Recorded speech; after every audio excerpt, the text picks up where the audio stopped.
Hello भाई लोग, कैसे हो? उम्मीद है अच्छे होगे। हमने छोड़ा था सजीवों के लक्षण पे। सजीवों के लक्षण पे लाकर छोड़ दिया था। वहीं पर हमने बताया था कि दो लक्षण ऐसे होते हैं जो नॉन डिफाइनिंग होते हैं, जो पूर्ण रूप से परिभाषित ना करते हों। तो उसमें एक था वृद्धि और दूसरा था जनन। वृद्धि यानी ग्रोथ।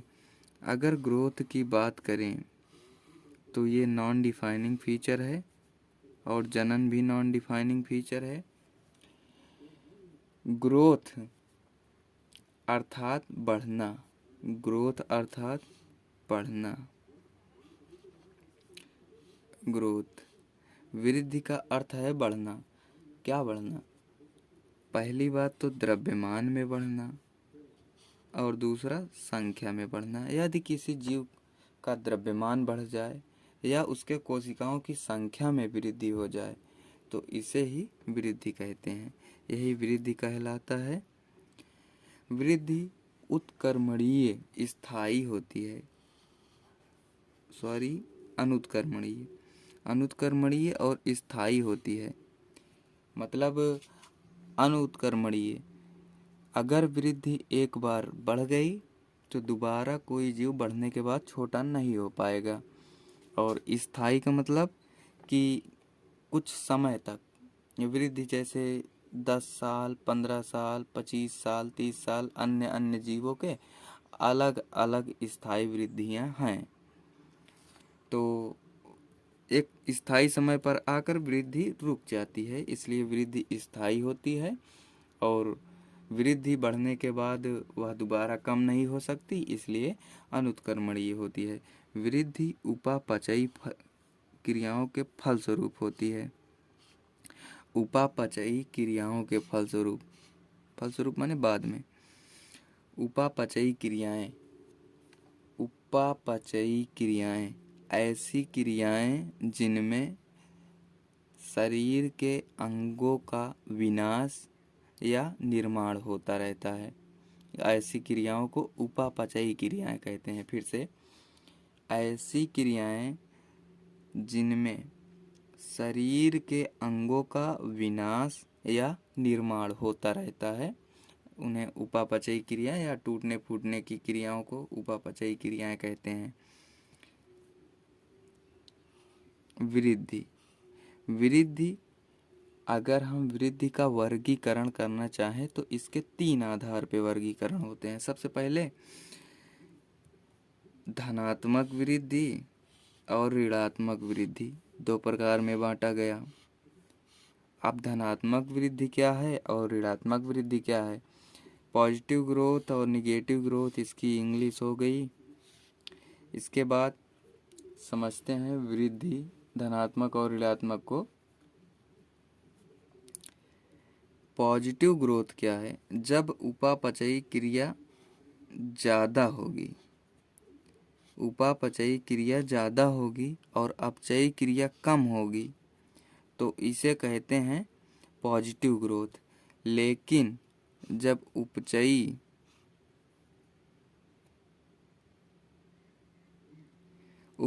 क्रिया कम होगी और अपचयी, यह उल्टा लिख उठा है, यहाँ पर उल्टा लिख उठा है। यहाँ पे कम होगा, यहाँ पे ज़्यादा होगा। कभी कभी गलत लिख उठा रहता है तो समझ में नहीं आता। तो ऋणात्मक वृद्धि में क्या होगा? उपापचयी क्रिया कम होगी, उपापचयी क्रियाएं कम होंगी और अपचयी क्रियाएं ज़्यादा होंगी। अपचयी क्रियाएं ज़्यादा होंगी। यह हुई धनात्मक और ऋणात्मक वृद्धि। आगे देखते हैं। वृद्धि और 2 तरीके से बांटा गया है इन्हें, एक सीमित वृद्धि, एक असीमित वृद्धि। Determinate growth, indeterminate growth. ये डिटर्मिनेट ग्रोथ, वीडियो कट गया था। मनुष्यों में तथा जंतुओं में होती है। एक सीमित वृद्धि होती है, मतलब एक समय सीमा तक, जैसे 48 साल वृद्धि हुई, उसके बाद वृद्धि ना हो, तो ये डिटर्मिनेट वृद्धि होती है। लेकिन पादपों में क्या होता है कि वे बढ़ते ही रहते हैं, बढ़ते ही रहते हैं, तो इसे असीमित वृद्धि कहा जाता है, इनडिटर्मिनेट ग्रोथ। अब वृद्धि की बात करें, अगले में एक होता है अंतःवृद्धि, एक होता है बाह्य वृद्धि। उल्टा बोल दिया, अंतःवृद्धि, बाह्य वृद्धि। बाह्य वृद्धि क्या होता है, निर्जीवों में होती है, निर्जीवों में, और अंतःवृद्धि सजीवों में होती है। अब इतना पढ़ने के बाद हमें पता कैसे कि वृद्धि नॉन डिफाइनिंग फीचर सिद्ध होता है। देखिए, सबसे पहले तो ये बाह्य वृद्धि जो निर्जीवों में होती है, बाह्य वृद्धि जो निर्जीवों में होती है, कैसे? जैसे कोई पहाड़ हो, उस पर धूल कण जमते गए, जमते गए, जमते गए, जमते गए, धीरे धीरे ये पहाड़ बड़ा हो जाएगा। तो ये वृद्धि ही हुई, बाह्य वृद्धि, मतलब बाहरी रूप से वृद्धि हो गई। और ये वृद्धि जो है किसी सजीव में नहीं हुई, यह निर्जीव में हुई, इसलिए वृद्धि को निर्जीवों के लक्षण में भी शामिल कर लिया गया। इस प्रकार यह एक नॉन डिफाइनिंग फीचर है। सजीवों में भी वृद्धि होती है, लेकिन सजीवों में अंतःवृद्धि होती है, अंदर से, और निर्जीवों में बाहर से वृद्धि होती है, इसलिए वृद्धि को नॉन डिफाइनिंग फीचर माना गया। चलिए अब बात करते हैं नॉन डिफाइनिंग फीचर के दूसरे प्रकार की। नॉन डिफाइनिंग फीचर मतलब जो पूर्ण रूप से परिभाषित ना करे, कई बार बता चुके हैं, बार बार रिपीटेशन से याद हो जाता है। बार बार हम रिपीट करते रहेंगे तो आपको ज़रूर याद हो जाएगा, ज़्यादा मेहनत करने की ज़रूरत नहीं पड़ेगी, लेकिन कम मेहनत से काम नहीं चलता है। तो बात करते हैं थोड़ा जनन की। जनन में क्या है कि जीवों द्वारा अपनी जैसी नई संतान उत्पन्न करने की क्रिया को जनन कहते हैं। यह परिभाषा शायद सभी लोग जानते हैं, 8-9 में पढ़े होंगे। तो लेकिन जनन को नॉन डिफाइनिंग फीचर हमें सिद्ध करना है, तो यहाँ पे कुछ जनन के अपवाद हमें किताबों में मिल जाते हैं।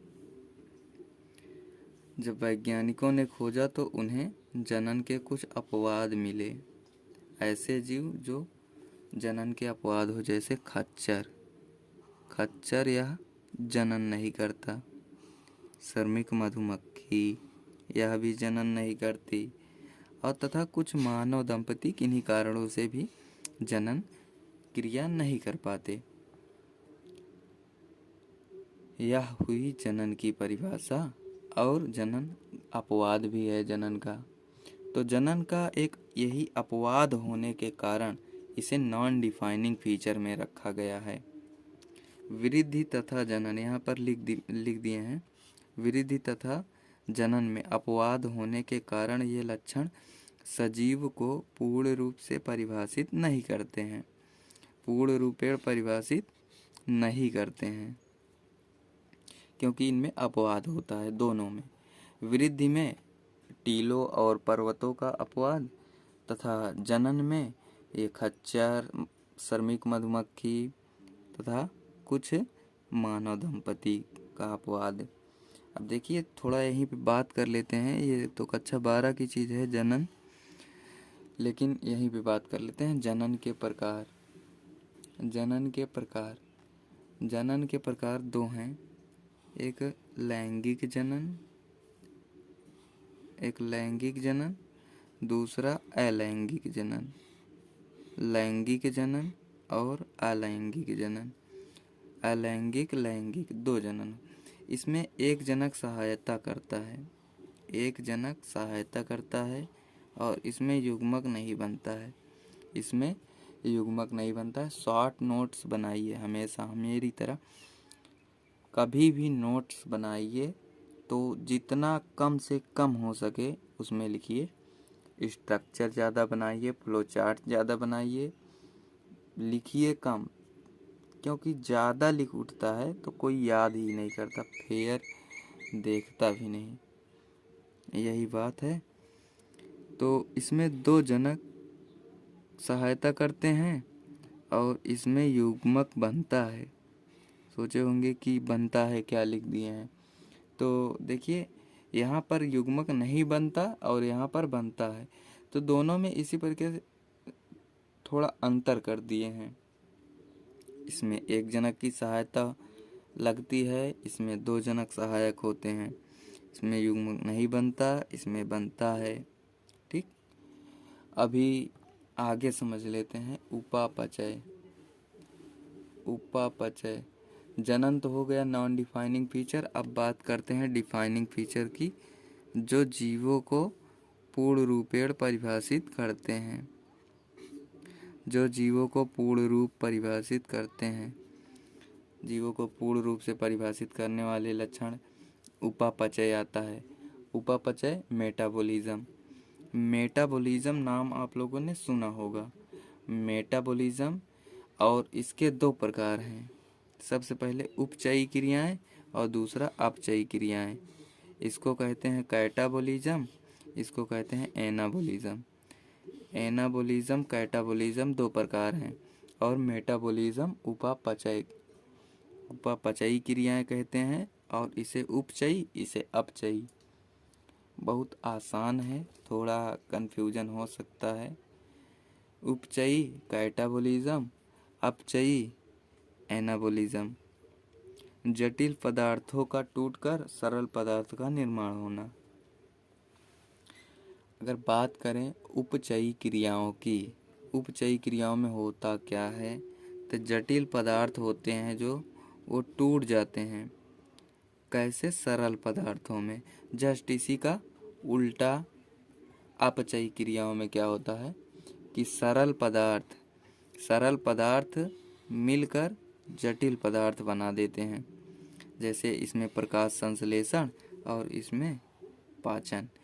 अब आपसे कभी न कभी क्वेश्चन जरूर पूछ सकता है कि पाचन कौन सी क्रिया है, उपचयी या अपचयी। तो अगर जो भी पढ़ा है वो अपचयी नहीं मारेगा, इसी पे मारेगा। और कभी भी पूछ सकता है प्रकाश संश्लेषण कौन सी क्रिया है, तो ये अपचयी है। ठीक, तो ये डिफाइनिंग फीचर है। इसके आगे एक डिफाइनिंग फीचर और है, कोशिकीय संगठन।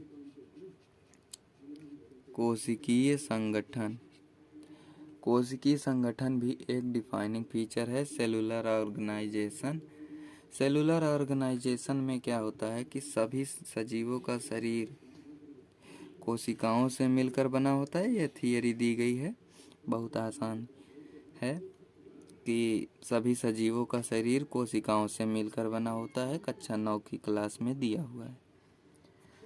सभी सजीवों का शरीर कोशिकाओं से मिलकर बना होता है। इस क्रिया को सेलुलर ऑर्गेनाइजेशन कहते हैं या कोशिकीय संगठन कहते हैं।